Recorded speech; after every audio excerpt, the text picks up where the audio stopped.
So we did the previous video is much more about getting the news out there, but now we can explore the space after we've had a couple of minutes to think about and digest what exactly happened after the Vikings extended Kirk Cousins 1 year, $35 million extension through 2023, fully guaranteed, and also giving him a raise in 2022. So since we're deep in the heart of Texas, a little bit of Lone Star action, because this is a very emotional time right now. A lot of Vikings fans have thoughts and takes, and Bevo says, I think it was a garbage deal. Well, you know, what do you know about quarterbacks? Colt McCoy and Vince Young. Anyway, so it was a classic scenario of one in the hand versus two in the bush. And the Vikings had one in the hand in Kirk Cousins.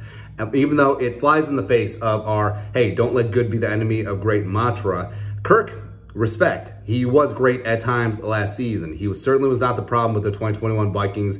And he just couldn't overcome the defense as well as a bunch of Zimmer mistakes. I mean, he is a Greg Joseph missed field goal as well as Dalvin being correctly ruled down away from being a 10-7 quarterback. A couple other breaks in there as well. He had four fourth quarter game-winning drives last season, second in the NFL. He was top 10 in most statistical categories. Now, that's always been the knock on Kirk. Oh, he's a great stat stuffer, but what else can he do? Well, you know who else was a great stat stuffer? Matthew Stafford. And then all of a sudden he became the Super Bowl winning quarterback in an offense that was run in part by Kevin O'Connell, who comes over to Minnesota. So that's why I have faith. Now, if it had been Harbaugh or any of the other coaches that didn't have that pedigree of Kevin O'Connell offensively, then I would have looked at this with skeptical hippo eyes. But, Vikings fans, for the most part, have lauded the hiring of Kwesi, coming over from Cleveland, as well as the hiring of Kevin O'Connell, the protege of Sean McVay, as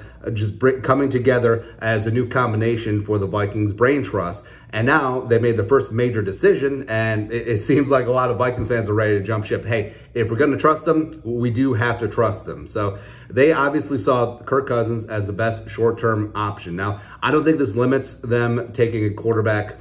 Probably not this year, unless one of the quarterbacks like Desmond Ridder or Carson Strong or Corral or whoever falls into round 2, maybe even deeper into day 2 potentially. And it certainly doesn't rule them out of drafting a quarterback in 2023 as a transition plan. Plus, I don't think this necessarily rules out Kellen Mond either, where Kirk Cousins, he's going to be the guy this year, probably going to be the guy next year, unless we revisit this entire trade song and dance.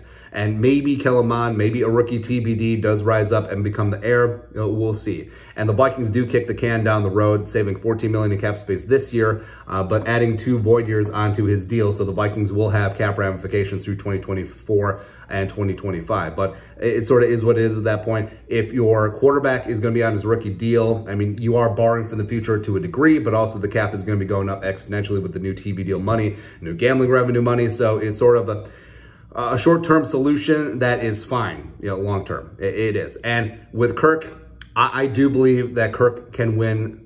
You can win a Super Bowl with Kirk Cousins. Like, if everything is nearly perfect around him, you can do that. And we've said on here a bunch that is not throwing him under the bus. You can't say that about every single quarterback. Like Jimmy Garoppolo, things were nearly perfect around him in San Francisco. They simply did not get it done. So he's not that kind of guy. Same thing with Ryan Tannehill. But with Kirk Cousins, if the offensive line, especially that interior offensive line, gets fixed, Kevin O'Connell can work an offense, getting the ball to Justin Jefferson consistently, and they can put up points, and that Donatel and company get that defense right. I think that the Vikings can be a serious contender in 2022. And obviously, Kwesi and Kevin O'Connell saw it the same way, where they probably, they took calls from other teams about trade options, and maybe the trade packages were closer to Carson Wentz offers versus Russell Wilson offers. And you're looking around, who were you going to get that would be better than Kirk Cousins? And don't say Deshaun Watson, because I don't think that ownership was going to go for that.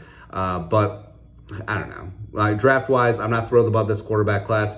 It's always risky gambling and assessing the future quarterback class, although Bryce Young does look pretty good in 2023. So maybe that's where the Vikings are at right now. But I think that O'Connell and Kwesi, I mean, respect. They're on the table, man, because his cap hits now extend out for 4 years, and that's their initial contracts for both of them. So their legacy with the Vikings is directly tied to Kirk Cousins, how he plays these next 2 years and how it affects the cap going forward. So they went all in with Kirk.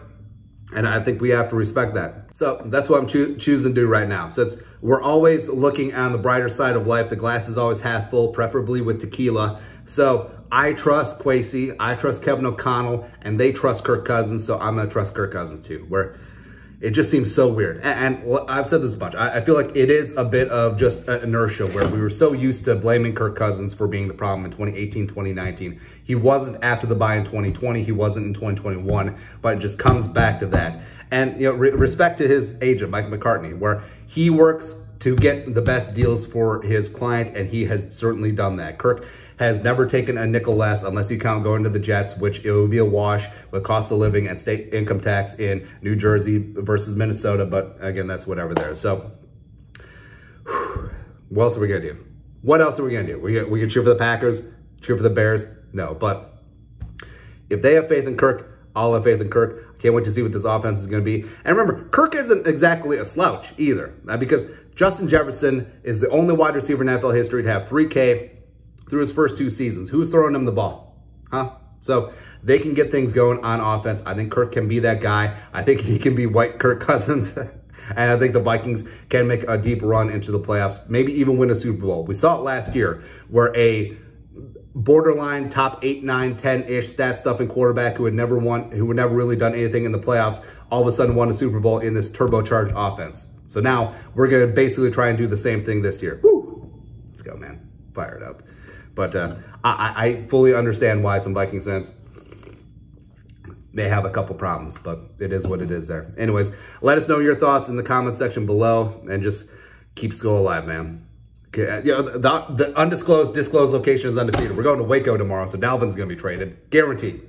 Guaranteed, man. Anyways, Skol, no production value.